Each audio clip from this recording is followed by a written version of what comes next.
Que tal, saudos? O modelo de cidade de Pontevedra dase a coñecer en París. De contado viaxamos ata a capital francesa. Isto é Pontevedra ás 10. Comezamos. O alcalde de Pontevedra participou esta mañá no Fórum Smart City París 2018, un encontro internacional sobre medio ambiente urbano no que ofreceu unha conferencia sobre a pegada de carbono nas cidades. Fernández Lores interveu esta mañá na sesión principal do Foro sobre Cidades Intelixentes que se celebrou no Concello de París, organizado pola revista Tribún. Ante unhas 200 persoas, o alcalde explicou a experiencia pontevedresa no tocante á pegada de carbono, nunha intervención titulada A urxencia de ter cidades descarbonizadas. En la actualidad tiene unos resultados claros: reducción del 66% de las emisiones de CO2, reducción drástica del tráfico motorizado, 0 muertos en accidentes de tráfico en los últimos 7 años, 80% de los niños y niñas van andando al cole, 30 kilómetros en toda la ciudad, intensa vida pública en la calle, el caminar como centro de la movilidad, los espacios públicos y la ciudad como estímulo para una vida saludable con preferencia absoluta peatonal. Lores explicou que na actualidade as cidades están enfermas e que a sociedade reclama unha solución. Primero, que hay un sentimiento generalizado de que las ciudades están enfermas, profundamente enfermas. Segundo, que existe una búsqueda casi desesperada de alternativas y soluciones a la enfermedad urbana. Y tercero, que hay una demanda, un clamor exigiendo ciudades vivibles. Ademais do diagnóstico, explicou cal foi o tratamento no caso de Pontevedra. Construir una ciudad para las personas, devolver la ciudad a los ciudadanos, sin exclusiones de cualquier tipo. Toda la ciudad, no solo una parte central o comercial, una plaza, un parque, una zona de juegos, sino la ciudad en su conjunto. Lembrou que o espazo público é un dereito dos cidadáns. Partimos del principio fundamental de que el espacio público es un derecho de los ciudadanos y por lo tanto una obligación de la administración, de importancia similar a la educación y a la sanidad. Expulsar a los ciudadanos del espacio público es un grave atentado a la igualdad de oportunidades. O alcalde rematou animando a todas as cidades a recuperar o espazo público independentemente do seu tamaño.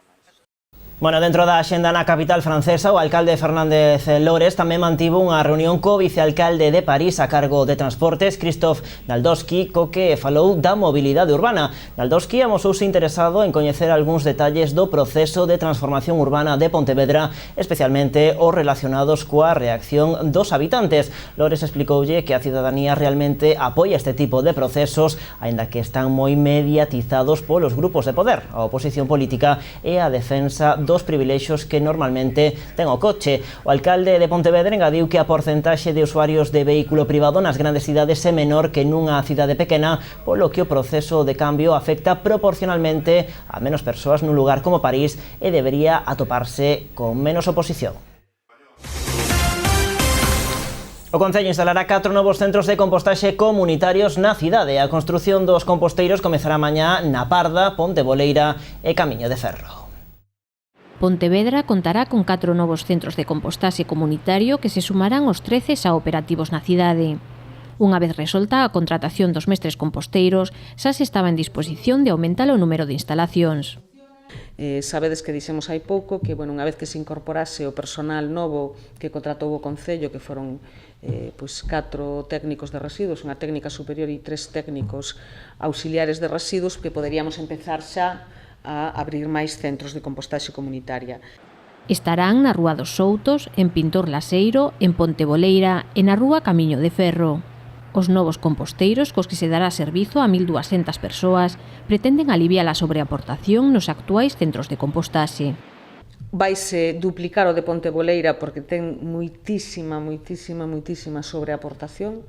De feito, moitas veces o mes de maduración final que pasa o compost no último caixón, o retiran e o levan a madurar a outro lado porque ali xa non pode, porque a xente vai moitísima máis xente da que estaba prevista inicialmente, e tamén se vai poñer outro máis no Camiño de Ferro precisamente polo mesmo, porque hai moita máis aportación da que vai para un solo. Actualmente trátanse na cidade unhas 184 toneladas de biorresiduos domésticos. Pero a experiencia nos indica que cada vez que se abre un centro de compostaxe comunitaria vai o doble de xente da que está prevista inicialmente. Por lo tanto, estemos en previsión abrir algún máis e ver como van estes da Parda por si hai que poñer máis, porque na Parda estamos detectando moitísima demanda de centros de compostaxe comunitaria, xente que vive pola zona da Parda que se acerca cando están os mestres composteiros nos centros de compostaxe de Eduardo Pondal a decide que cando van para a Parda. Iso quere decir que a parte da xente que asinou hai moita máis demanda e que probablemente tamén empecen con sobreaportación. A instalación comezará mañá e contase con que estean operativos a finais de decembro ou principios de xaneiro.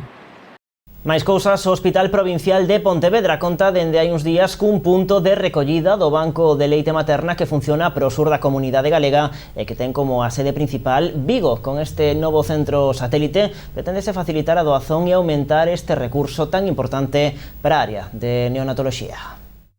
O Banco de Leite Materna proporciona alimento a lactantes hospitalizados que carecen de leite da súa propia nai, especialmente prematuros e nenos enfermos.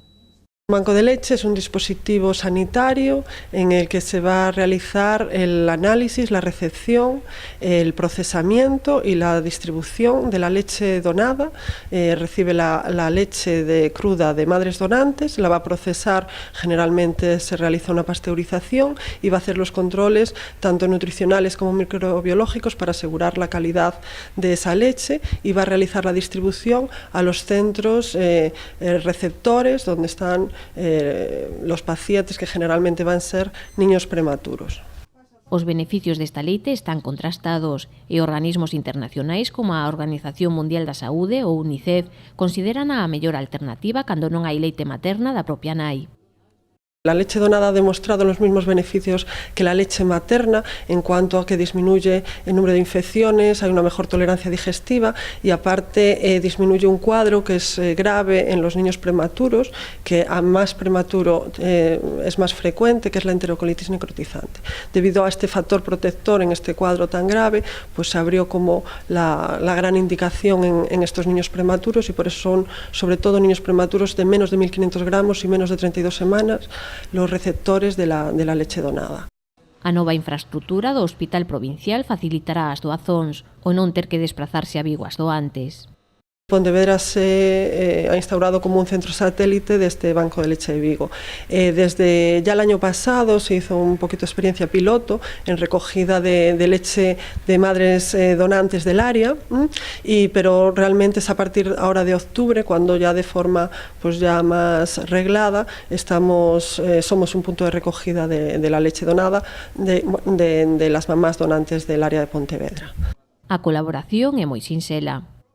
Pues cualquier mamá que de forma generosa y altruista pues quiera donar leche, generalmente se espera que esté establecida ya la lactancia de su niño, generalmente pues 2-3 semanas, a veces hasta 4, pero generalmente con 3 semanas de ver que tiene una lactancia bien establecida podría empezar a ser donante. Tiene que ser una mujer sana, con hábitos de vida saludables, no fumadora, no alcohol, no drogas, etcétera, a la cual se le va a pasar una encuesta para confirmar estos hábitos de vida saludables y se le va a hacer una extracción analítica para descartar pues infecciones transmisibles.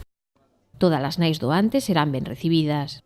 La leche cambia las características a lo largo de la vida y de la edad del niño y lo ideal serían que fueran mamás de niños prematuros porque la leche va dirigida a estos niños y las características van a ser diferentes. Pero bueno, se acepta toda mamá donante aunque su bebé tenga incluso 2 años. No punto de recollida entrégase o material para realizar a extracción, que se pode facer na casa. Realiza la extracción y luego la almacena en domicilio en un congelador adecuado, un máximo de 15 días y a partir de ahí es cuando nos la entrega semanalmente o quincenalmente como máximo en el punto de recogida que estaría aquí en el Hospital Provincial. Tanto en atención primaria como dende a área de partos, infórmase ás futuras nais da posibilidade de doar leite materna. Hay madres que sí que están muy concienciadas, sobre todo aquellas madres que ya han lactado en un primer hijo, que ya han visto que todo pues, les ha salido bien, que ha sido fácil. Esas madres yo creo que son más receptivas, tienen más experiencia y dicen, pues yo pienso que ahora con el segundo pues igual podría donar. También aquellas madres que han tenido dificultades con el primero o que han tenido niños prematuros, que han visto que sus niños han recibido leche de otras madres. Tamén nos grupos de apoio á lactancia materna se ofrece información sobre como facerse doante. O obxectivo do novo centro de recollida do provincial é manter activas de forma sostida un grupo de entre 5 e 10 doantes. O Black Friday é xa unha celebración totalmente establecida e hai quen o aproveita para levar a cabo campañas que nada teñen que ver co consumismo. É o caso da Asociación Difusión Felina, que facendo uso do nome lanzou unha iniciativa dirixida á adopción de gatos negros. O Black Cat Friday nada ten que ver ca febre de compras que se desata a finais de novembro. O que pretende esta campaña, desenvolvida pola Asociación Pontevedresa Difusión Felina, é atopar un fogar aos gatos negros, que seguen a ser os que menos se adoptan. La campaña consiste un poco pues, en dar visibilidad a los gatos negros que tenemos en la asociación, que por desgracia pues, son los que menos la gente quiere adoptar.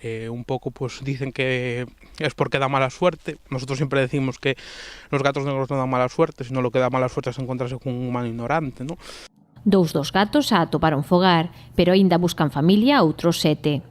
En estos momentos tenemos 9 gatos teníamos 9 gatos, de los cuales 2 han sido adoptados, pero bueno, todavía tenemos 7 y hay 3 de ellos que llevan ya muchos años buscando una familia. Aínda que se aproveitou a celebración do Black Friday para lanzar a campaña, esta non se reduce a unha fin de semana. A asociación confía en que os gatos negros atopen familia antes de que finalice o ano.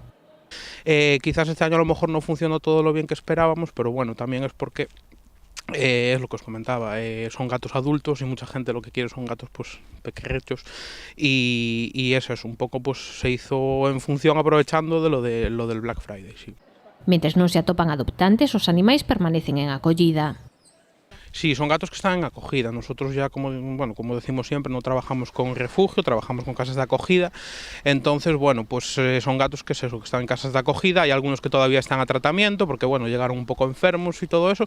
Pero que en principio que a partir de la semana que viene yo creo que ya podrían estar en adopción todos. Dende Difusión Felina lembran que os gatos negros non dan mala sorte, nin son máis feos ni menos cariñosos.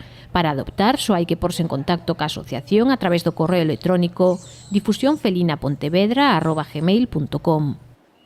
Ademais dos gatos negros, a Asociación Protectora está intentando reubicar os animais da colonia do Teatro Principal, que desaparecerá pola edificación na zona.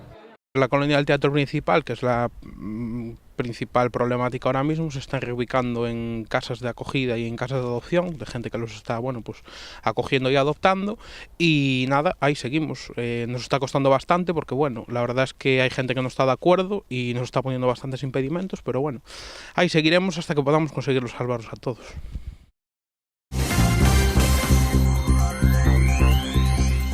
A Asociación Veciñal de Combarro en Poio presenta 33 alegacións ao proxecto da Xunta para executar unha senda na estrada PO 308.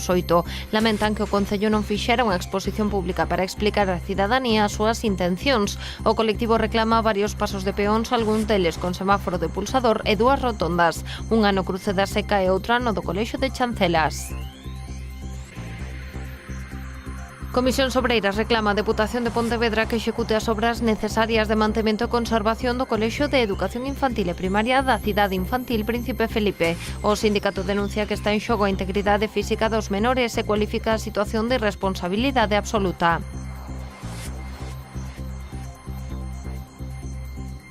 Condenan a 3 individuos por agredir un axente da Policía Local. Os feitos producíronse o 2 de marzo de 2017 durante un operativo de seguimento por tráfico de drogas na rúa San Antoniño. Ali interceptaron a estas 3 persoas que reaccionaron de maneira violenta. Ademais das condenas de prisión, deberán indemnizar ao policía con 5.100 euros.